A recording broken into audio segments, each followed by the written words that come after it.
Hello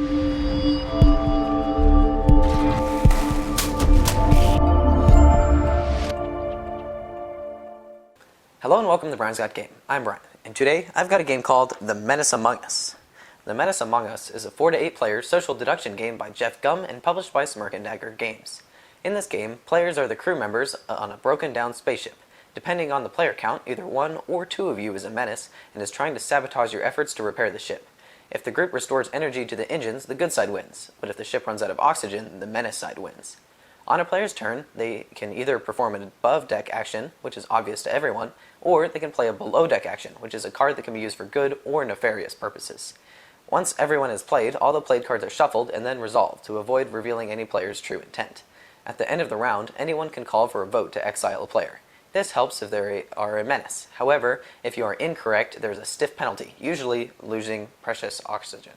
So, let's check it out, and I'll show you how to select a player, what happens when you get a wound, and how to put the clues together and catch the Menace Among Us. To set up, place the HUD board in the center of the game table, and then grab the 2 tracking tokens. First you take the power one and put it at the first space, and then you put the oxygen one, depending on the number of players. Here for 4, 5, 6, 7, and 8. We are going to play a 6-player game, so it goes there. And then assemble the voting pistol and place it next to the game board. Then give the mission leader token to either the host or the owner of the game. Then shuffle the 15 wound cards and place them in the wound part of the deck. Then set up the Emma deck, which is basically a deck of 20 cards with just a various assortment of different cards that's listed here. It also tells you how to set it up in the rulebook. Anyway, you just shuffle these up and put it here, and those will be used when not enough cards are played. I'll go more into that later. One of the next steps for the setup is to give each player a role card. So this is one of them, the Contagion. This is the bad guy. It says Menace Agenda right there. So he has goals. This is your primary goal, the Pentagon. You win when the oxygen level reaches 0% or all of the crew are killed. The oxygen's the blue one on top.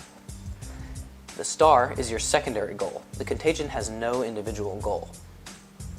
And then it has, when you are killed, if you have not been exiled, you may choose a player. That player discards their hand. And then if they're exiled, there's +2 oxygen, and if they're killed, nothing happens. And they get some extra cards. 6 airlock breaches, 4 explosions, and 3 panics. Now, here's a good guy. This is the Vengeant. He is a crew member. His primary goal is they win when the energy goal, that's the bottom one, is completely full or past the threshold. His secondary goal is complete your primary goal with at least one other player being killed. So in the basic game, you only play with the primary goals. With the advanced game, you play with the secondary goals also, and you can only win if you get both goals.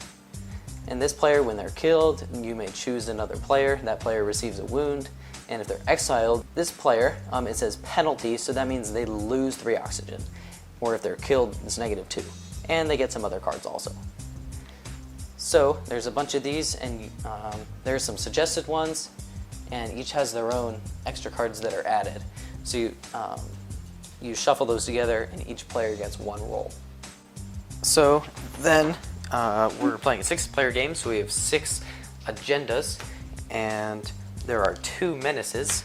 So one player puts them all out, kind of shuffles them around with everyone else's eyes closed, and then another player sitting next to them then takes all of the agendas with everybody else's eyes closed and shuffles them around. Then you go around the circle, everybody playing, and they each choose one while everybody else's eyes are closed, and the person who shuffled them gets the remaining agenda. So I've kind of already shuffled them and don't know which one is which. So you take the agenda along with all of the other below deck actions with it. And then we'll just go like that. Right. Also, each player gets a character. On the back of it, there's a player aid. So it lists which actions are good, which ones are neutral, and which ones are bad. So raise morale brings the oxygen up, advanced repair brings the energy up too, and then command, each crew member draws a below deck action card. However, these last two cost an oxygen for it to happen. Neutral, replicate, it does the action of the card already played. Basic repair, you pay an oxygen, the energy goes up 1. Brawl causes a fight, one person gets a wound. And then backstab is the current mission leader receives a wound. And then bad, airlock breach brings down 1 oxygen, explosion takes down 2 energy. Panic, all players discard a random card from their hand, that also costs an oxygen. And then reactor leak, all unwounded players who played a below deck action receive a wound. And it has a little turn flow. Then back, there's a whole bunch of characters. They get extra cards to add to their deck, they have extra actions, and another ability. So there's a whole bunch of these characters, and they all have extra cards. So you get to look at your agendas, and then you go through the characters, and you get to pick one. The cards influence that decision. You could get cards that complement or contrast with your agenda, because you don't want to be obviously bad. If you have a whole bunch of bad cards from your agenda, you might want some good ones. Or you could get all good cards if you're a good guy, or you could get all bad cards if you're a bad guy. It really just kind of depends with what strategy you want to play with. And they also have above deck actions, which you can play alternatively to playing a card, and that can influence your decision as well. So in a 6 and up player game, you take 3 characters and pass them out to the first 5 players. So 1, 2, 3, 4, 5, and then those 5 players get to choose 1 character. So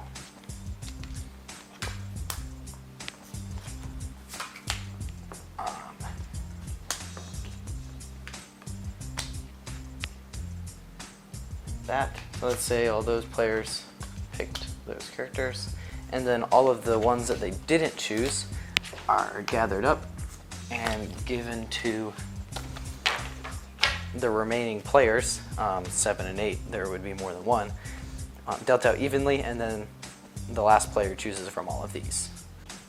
Then each player goes through and can tell everybody what their above deck actions are and receive their extra below deck cards. You can use this super cool tray in here and grab the extra cards that you need. And then that's your starting deck, and you shuffle it.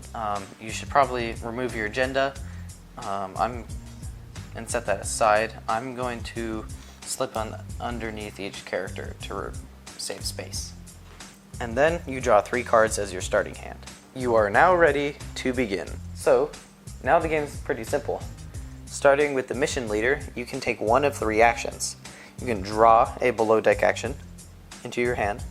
You can play a below deck action, one already in your hand, and it goes face down into a play area, or you can use one of your above deck actions. So we'll start here. Tove Fully Rich will use his action Today's Special.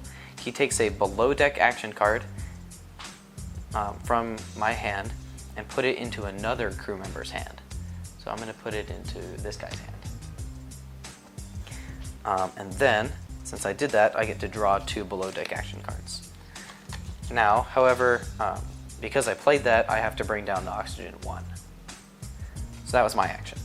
So then, Gerg, he's going to, from his hand of 3 cards, play one of them into the center of the table. Okay, Beepo, he has a hand of 3, and he's going to use another action to draw one. Roddy has some cards. He's going to play one.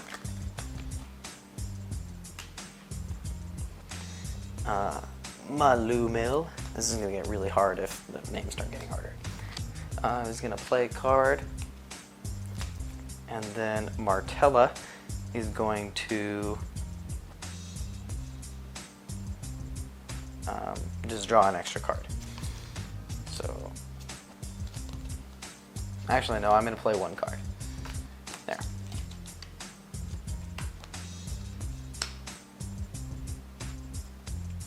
Alright, so everybody has taken an action. So then the mission leader takes all the below deck action cards, shuffles them up, and then reveals them one at a time. First is a backstab. The first time each round a backstab is revealed, the mission leader receives a wound. So they get a wound, they get it, and it's resolved at the end. Alright, next, replicate. So, replicate would replicate backstab, or the card before it. However, backstab cannot be replicated. It says that at the bottom. And if you get 2 wounds, you're dead, so that's not good. Basic repair. The energy goes up 1, but in order to do that, the oxygen has to go down 1. And the last card is an airlock breach. O2 goes down 1. So those are some pretty bad cards. So maybe we can do better next time. Then all these cards get put into this discard pile.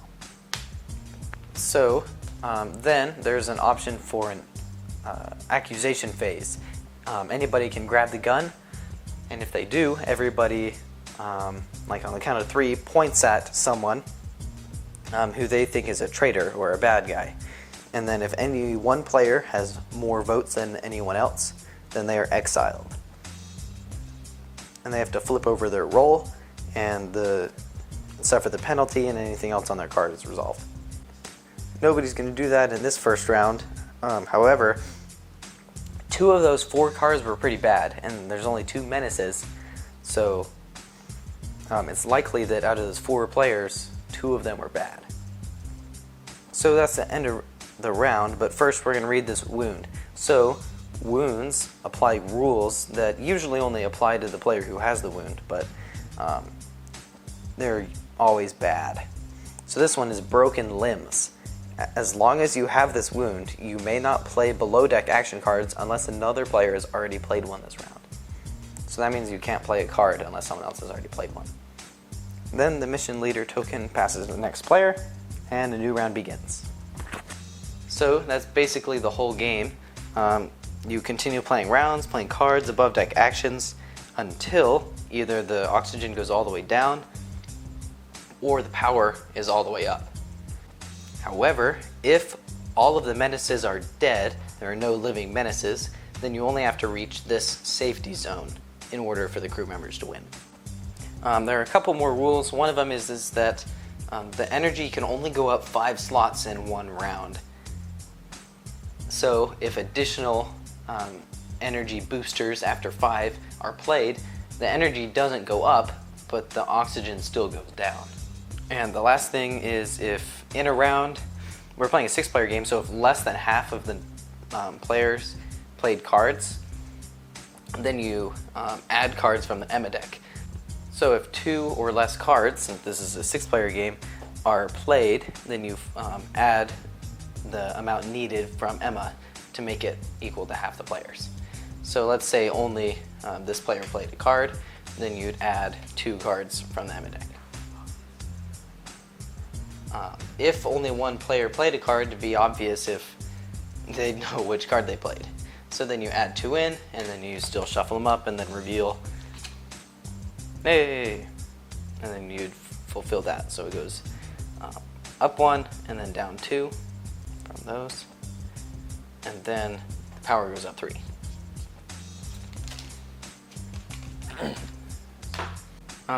So this is a social deduction game, so there's going to be a lot of table talk. However, you can't reveal anything about your agenda. Let's say that at the end of that round we just played somebody grabs the gun and everybody votes, and everybody has one vote except for, you don't have to vote. So let's say 4 players have one, and Gerg Blorth was voted on twice. So they become exiled, and you flip over their agenda. So Gerg was a good guy. He was the reckless. So when you were killed, nope, he wasn't killed. So he was exiled, so the oxygen goes down 3. Though the cool thing about this game is that exiled players can still draw and play below deck actions. They just can't play above deck actions, call votes, or vote in the votes. Let's say in a later round, they do the same thing. They call for a vote, and Martella has the most votes. Martella was one of the menaces. So when you are killed, nope, they weren't killed yet. They were exiled, so there's a bonus of +2 oxygen. Now there are extra abilities that still count. So this one is, when you are killed, if you have not been exiled, you may choose a player. That player discards their hand. So that didn't happen, so we don't have to worry about that. However, if this player somehow got killed and you have not been exiled, never mind, you would gain 2 energy. So some of the cards have extra abilities that can happen even if you're exiled. So after one of the game conditions has been triggered, everybody looks at their cards, and if you're playing a basic game, if you are a menace, you win if that reaches 0. If you're a crew member, you win if that reaches 100. If you're playing the advanced game, you must also factor in your individual role. That's how to play Menace Among Us. Alright, I've got my dad here for a parent's opinion. So Dad, what did you think of the Menace Among Us? I thought the Menace Among Us was an excellent social deduction game. That is probably one of my favorite genres. We do own a lot of them. And this one I thought was really fun because it doesn't matter which team you're on, there is always, you're always losing oxygen. So even if you're a good guy, the cards you play are using oxygen. And so if you're a bad guy, it's kind of easier to blend in. And I just thought that was really cool. How everybody has their different decks, and you're kind of playing this push-pull of fixing the engines and using oxygen. Yeah. I really liked how everybody had their own individual decks with different cards that you might have but other people might not have, which was probably my favorite part of the game. So components. It's a social deduction game with cards, so everybody has their own cards. There's a ton of those little players. I'm not sure exactly how many of them there are. There's a lot of characters. Yeah, and I think they probably did that on purpose, or it was a necessity. There's a lot of special abilities for each one. Yeah, because if you get dealt, whatever player you are, and, you may be skewed to be the menace or be a bad guy, so being able to select a character that kind of gives you some good cards can help you fly under the radar, I think. But yeah, you're supposed to get 3 characters a piece. So if it plays up to 8, you got at least 24, and then probably a few extras. But yeah, there's a lot of them. And then there's also a bunch of the roles. So there's not just, oh, you're a menace, you're a good guy. They have special winning conditions, like kill at least 1 player or some other ones. And they also have their own cards that add to your hand. Yeah, so each player kind of has their own, I guess, I was trying to think of, like the coward, right? Like, he's got his own goal and action. Like, if a bad guy gets flipped, then he goes to the bad side. And then there's a guy who's, the good guy, and his hand's just stacked full of good cards. And so that adds a lot of variety, too. Yeah. And the little gun. But the stand they included is a little bit iffy. If you move it to the side, it works a little bit better. But that's just a minor detail. The artwork. So there's a ton of art. All the different player cards and on all of the different little character sheets. And just kind of everywhere. Yeah, I think the artwork and the theme just fits seamlessly together. You're playing these actions, trying to fix the ship, and you're out in outer space, and there's a bad guy running around, and then the artwork fitting, with all of the different cards is very thematic, and I think that it just works. Yeah, it's really cool. So strategy. That kind of depends on what role you have. If you're a bad guy, you want to put those bad cards out there, but also be able to pin it on other people and not get caught. Yeah, I think this definitely is one that you need to play with people who, obviously like social deduction games or are good at it. Yeah. It's really obvious to pick somebody out, if they're not used to playing this type of a game. So it probably isn't one that you're going to want to pull out and start playing with a bunch of, gateway gamers or people that are new to the genre. This definitely is better for those who are experienced. Yeah, and something that I thought was cool was kind of how the guy from Smirk Dagger, his like one sentence pitch was, it's a shorter Battlestar Galactica. And having played both, it's similar. The theme's kind of similar, and kind of what's going on is similar. There's a bad guy, and you're trying to catch him. You throw him in the brig, and then execute him, or whatever. Yeah, it's something that's similar to Battlestar that's kind of different than your other social deduction games is, putting them in the brig or exiling the person. So you kind of know that they're bad, but I mean, you don't want to kill them or they're not at a game. You just kind of like, you're acting kind of shady, so we're going to just push you to the side. And that can be either good or that can be bad. Yeah. So I kind of like that, and I definitely saw the similarity there. So it is really similar. It's just played in a way shorter amount of time. Yeah, way quicker than Battlestar. I think the box says 40 to 60. And it's probably dependent on the Number of players. Obviously, number of players. 8 is going to be longer, but the games go by really fast. And I will say the one thing that we found was like, because each role has a unique deck, It takes a little bit to set it up. and each character adds different cards to the deck. Yeah, it's kind of cumbersome to always be setting it up, and it took a while to, like, if you wanted to play back-to-back games, it kind of took a while to reset. Yeah, so something that we did was we set up each like role, like the coward, there's the card and all his cards, and set that up, and we did that for all the roles, and that sped it up a little bit. Yeah, and if you have everybody helping out if they've played it before, like when we were doing it, we were the only ones that had played, and so it was like kind of took a long time. And then the box, has those. It's divided such that it lends itself to what he just said. So, categorizing them by role, so they're already pre-set up, ready to go. Because when I saw the box, I was like, why is it 4 inches thick? Yeah. If it's just a card game. But that is why. Yep. Easy for kids. Battlestar Galactica. No, not really. It's a social deduction game, so if they've played other social deduction games and are good at them, then maybe. Yeah, probably middle school age and up, especially middle school if they've played it before or if they played social deduction games. But this is probably going to be better, with adults or older kids. Yeah. One thing I forgot to say are the wounds. The wound cards are hilarious. Yeah. There's a lot of fun ones. So if you get 2 wounds, you're dead. But if you get 1, they're just funny. The names are funny, and the actions that they pretty are. They're kind of debilitating when you have one. It really kind of Just a flesh you a wound. little bit. Yeah. So those are fun. Oh, and there was one. It was like brain injury, maybe. Brain and injury, you had to take the same action as the person who went for you. So that added some variability to it that I thought was kind of cool too. And the fun thing is that the games are so quick. So yeah, you may have a brain hemorrhage like the whole game, and it may not be exciting, but that's 30 minutes or 45 minutes, and then you shuffle it up and you do it again, and the next time you have just a flesh wound. Yeah, or internal decapitation. Or they should put that in there. Whatever it was. So, Menace Among Us by Smirk Dagger.